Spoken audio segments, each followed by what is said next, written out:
اعوذ باللہ من الشیطان الرجیم بسم اللہ الرحمن الرحیم اللہم صلی علی محمد وآل محمد۔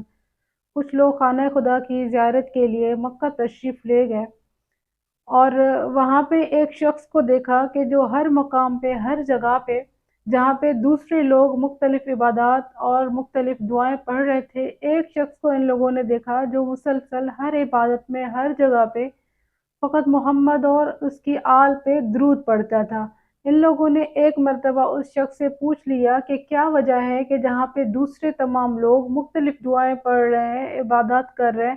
آپ فقط ایک عبادت کر رہے ہو، فقط ایک ہی دعا ہر وقت مانگ رہے ہو، وہ ہے درود ہے محمد اور آل محمد پر، آخر اس کی کیا وجہ ہے؟ تو وہ شخص ان سے مخاطب ہوتا ہے اور ان کو جواب دیتا ہے کہ آپ لوگوں سے پہلے کچھ عرصے پہلے میں خانہ خدا کی زیارت کے لیے حاضر ہوا تھا اور میرے ساتھ میرے والد بھی تھے۔ جب ہم یہاں پہ تھے تو اچانک میرے والد کی طبیعت بہت زیادہ خراب ہو گئی اور دیکھتے دیکھتے اس کا پورا چہرہ سیاہ ہو گیا اور وہ بار بار مجھ سے یہی کہہ رہے تھے کہ میرے جسم میں آگ جل رہی ہے اور میرا جسم سارا جھلس گیا ہے۔ تو یہ نوجوان کہتا ہے کہ میں اپنے باپ کی حالت دیکھ کے بہت پریشان ہو گیا اور میں سوچ رہا تھا کہ اگر اسی حالت میں میرے باپ کا انتقال ہو جاتا ہے تو لوگ مجھے کیا کہیں گے کہ شاید اس کا باپ اتنا گنہگار تھا کہ جو اس کا چہرہ اتنا سیاہ ہو گیا۔ یہ لڑکا بتاتا ہے کہ میں بہت پریشان تھا، تھوڑی دیر گزری، میں نے دیکھا کہ آہستہ آہستہ میرے بابا کی طبیعت صحیح ہونے لگتی ہے اور وہ جو ان کا چہرہ سیاہ ہو گیا، وہ چہرہ آہستہ آہستہ سفید ہو کے نورانی ہو گیا اور وہ اس دنیا سے انتقال فرما گئے۔ تو میں پریشان تھا کہ اللہ جانے اب میرے باپ کی حالت کیسے ہوگی، خدا جانے قبر میں اس کے ساتھ کیا ہو رہا ہوگا۔ تو یہ شخص کہتا ہے کہ میں نے پھر خداوند متعال سے دعا کی کہ اے رب کریم، آپ ہی میری اس مشکل کو حل فرمائیے کیونکہ میں بہت پریشان ہوں اپنے باپ کی وجہ سے، مجھے بتائیے کہ اب ان کے حالات کیا ہیں۔ تو یہ شخص کہتا ہے کہ میں نے خواب میں اپنے باپ کو دیکھا، جب میں نے ان کو دیکھا تو ان کو خوش اور خرم دیکھا کہ وہ بالکل صحیح اور سلامت ہیں۔ میں نے ان سے ان کے حالات کے بارے میں پوچھا تو میرے باپ نے بتایا کہ تم نے تو مجھے دیکھ ہی لیا تھا کہ جب میرا چہرہ سیاہ ہو گیا تھا تو یقیناً یہ میرے اعمال اور گناہوں کا نتیجہ تھا، لیکن تھوڑی دیر بعد تم نے دیکھا کہ میرا چہرہ نورانی ہو گیا۔ تو یہ ایسے ہوا تھا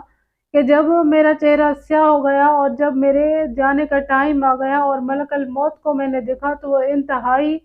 خوفناک شکل میں تھا اور تقریباً تو میں عذاب میں گرفتار ہو ہی چکا تھا۔ تو اس وقت میں نے ایک آواز سنی اپنے نبی مصطفیٰ صلی اللہ علیہ وآلہ وسلم کی، جو فرمانے لگے کہ اے مسلمان، اے مومن،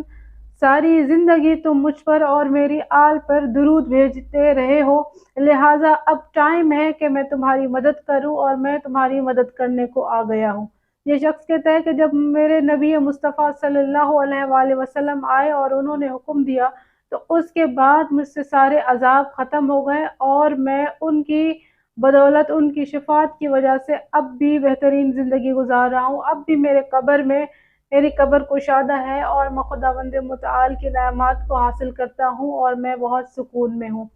تو یہ شخص کہتا ہے کہ اس خواب دیکھنے کے بعد میں نے اپنی زندگی میں اپنے سے وعدہ کر لیا کہ جب تک میں زندہ ہوں درود محمد اور آل محمد پہ بھیجنا نہیں چھوڑوں گا۔ جب بھی مجھے موقع ملے گا میں محمد اور اس کی آل پہ درود بھیجتا رہوں گا۔ اللہم صلی علی محمد و آل محمد۔ خداوند کریم سے دعا ہے کہ جیسے اس بندے کی شفاعت نبی مصطفیٰ صلی اللہ علیہ وآلہ وسلم نے کی، ویسے ہی ہم جو بھی گنہگار ہیں محمد اور آل محمد پہ درود پڑھنے والے ہیں، خداوند متعال ہماری مدد اس دنیا میں فرمائے اور آخرت میں ہمیں بھی ان کی شفاعت نصیب فرمائے۔